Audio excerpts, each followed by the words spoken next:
Good morning. No, good evening, everybody. I'm Kath Lloyd from Make the Change, and it's 8 o'clock, and it's Let's Talk. And tonight we're talking about stop playing the victim. Now, this is the fourth strategy in my book, When Dad Became Joan, Life with My Transgender Father.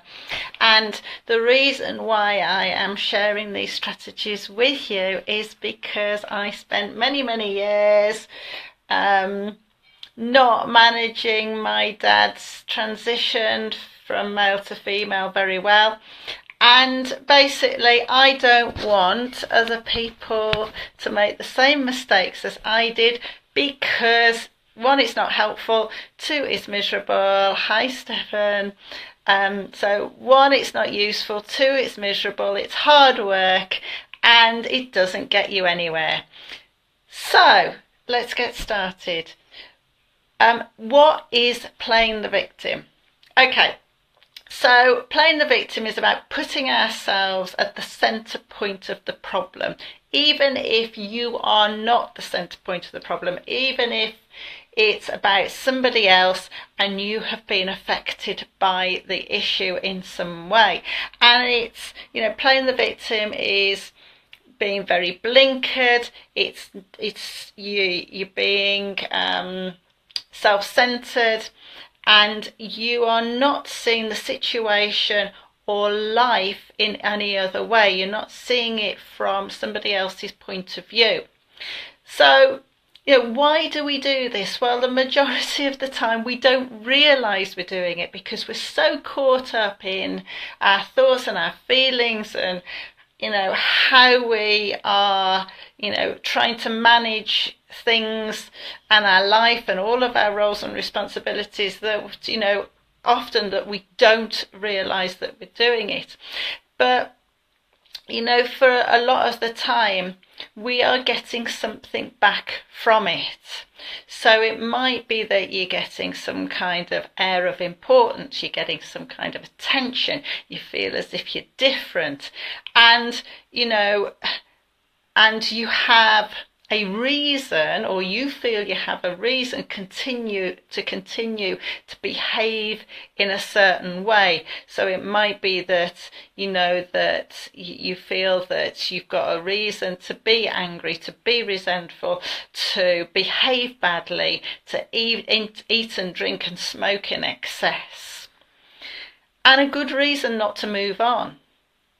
And unfortunately, because we're so blinkered, it makes it very difficult for people to help us because we are only listening to what we want to hear, which will then feed our reasoning around why we are playing the victim.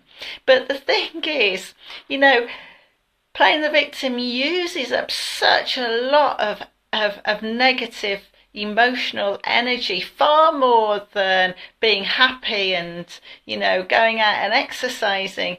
And it's not good for us. Hi Gordon, lovely to see you here. Because all of this negative energy is going to make us feel tired, it's going to make us feel anxious, stressed, resentful. We're going to be carrying the burden with us. We're going to be, if you look at other people around you when you're going about your daily life, the supermarket or at work or, out socialising, often you can see who these people are because they've got poor posture, they've got poor breathing, they've got, negative body language, they're using negative language when they're speaking, and they have poor communication skills because they are keeping themselves as the centre of everything. And, and so, often people are walking along like this as if they've got great big heavy weights on their shoulders, and when we're feeling anxious and when we're feeling stressed, that's where we're going to feel it first, isn't it? In our shoulders and in our backs, because that's where we carry a lot of, tension as we go about our day. And even if somebody points out, what is happening that,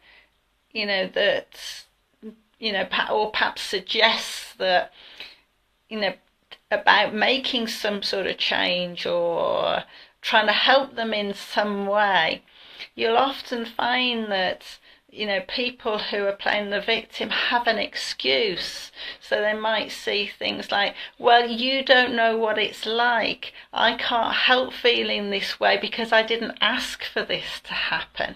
And you'll be hearing words like but and well and you know what I mean, and I've tried. Oh, excuse me, that's the dog coming in. I think that's what the noise was. I've tried that, but it doesn't work because, and it's hard and it's difficult, and all of these sorts of feelings and words that they're using, because yes, it is hard to change a habit, because this playing the victim does become a habit over time, and it's about having to change that habit, which I've talked about before, and to change our whole outlook on life, on ourselves, on how we should be thinking and feeling, which then of course has an effect on how we're behaving. So when you go about your day, have a little look at people's behaviour. Have a list, try and home in on their language so that you can sort of spot these people. And, the thing is that when you can see it in other people, you can then see it in yourself. And I remember, having to do this exercise quite a few times, and it was about, who do you respect? And then say why you respect them. And then on the other hand, hi Helen, lovely to see you here. And then on the other end of the scale was, who don't you like or who don't you respect? And then, work out what it is about them that you don't like or you don't respect, or the reasons why you don't trust them. Because then, you'll start to notice these sorts of traits in yourself. Because I've always been told that hi Jenny, lovely to see you here, that the reason why we respect some people more than others is because we recognise those traits in ourselves, or that is what you are aspiring to do, or to be, sorry. And then on the other hand, the people that you struggle to trust, you struggle to respect, are things that you don't like about yourself or you don't want to become. And actually they're really quite good exercises to do, and will really help you find out about your own, personality type as well. Anyway, hi Donna, lovely to see you here. So I've got some sort of questions for you. I have got them written down, okay, because I don't want to get them all mixed up and wonder where I am. So I'm going to be reading off this here for you. Okay, so, and these questions, in the book, because the book, the second part of the book is a workbook. Okay, so you will find these questions in here. And hi Ian, lovely to see you here. So this is all around, these questions are all related to around playing the victim. Okay, now if you haven't got pencil and paper to hand, don't worry about it, because this is the great thing about live Facebook. You can replay it as many times as you like, or you could buy the book on Amazon at $14.99 or Kindle for $6.99. Okay, so let's get on with the questions. Question number 1 is, am I playing the victim? So this is about thinking about all of the different things that I've been talking about. Has something happened in your life that is keeping you there and you're not moving on? All right, you're finding an excuse to stay in the thick of it, to stay, the important, or trying to be the important part of the issue. So number one, am I playing the victim? Number two is, why do I play this role? All right, you've got to understand the why before you can start moving on. All right, because if you don't understand the why, how are you going to know how you want to change? So number one, am I playing the victim? Number two, why do I play this role? Number three, why has this issue or situation upset me so much? So if you struggle to answer number two, this question might help you answer that one. So why has this issue or situation upset me so much? Now this is a case of going back to strategy number two and putting your hand on your heart. All right? And don't feel daft by actually putting your hand on your heart and doing it, because that's what some people do. You know who I work with, they put the hand on the heart and they write everything down. It helps them to connect with what's going on. So number four, what does being the victim give me that I wouldn't get if I didn't play that role? Again, self-honesty. And you might not like what you're listening to. That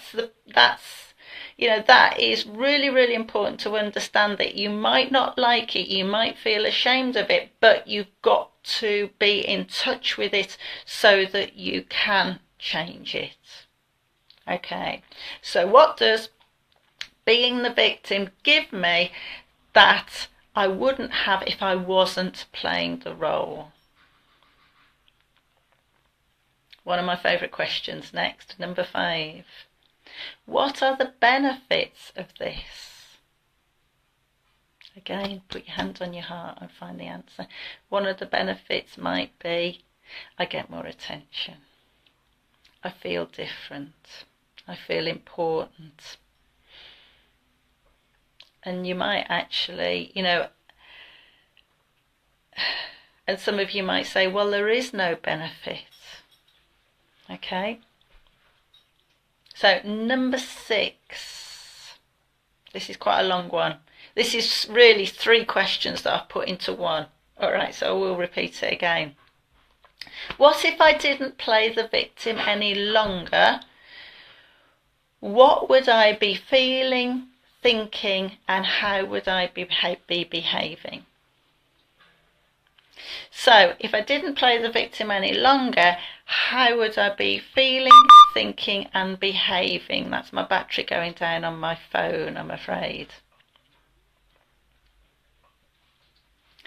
And the last question is, how would life be better for me? So this isn't just tomorrow or next week or next month. Try and think about, 6 months, a year, 2 years, 5 years down the line. How would life be better for me if I didn't play the victim any longer? Okay, so that's your homework for tonight. Anyway, what I have got coming up is I have got my official book launch, which is on Monday, the 26th of February. It is at the Impact Hub in Birmingham, centre of Birmingham, and it's starting at 7 o'clock.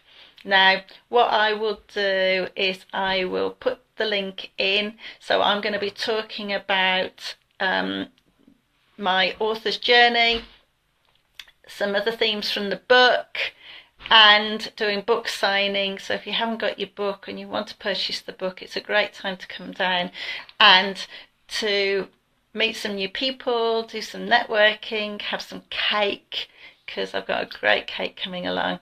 And it would be just really, really nice to meet you. Hi, Pamela, lovely to see you here. And thank you for joining me tonight. And I look forward to speaking to you next week. And we are going to be talking about laws of attraction.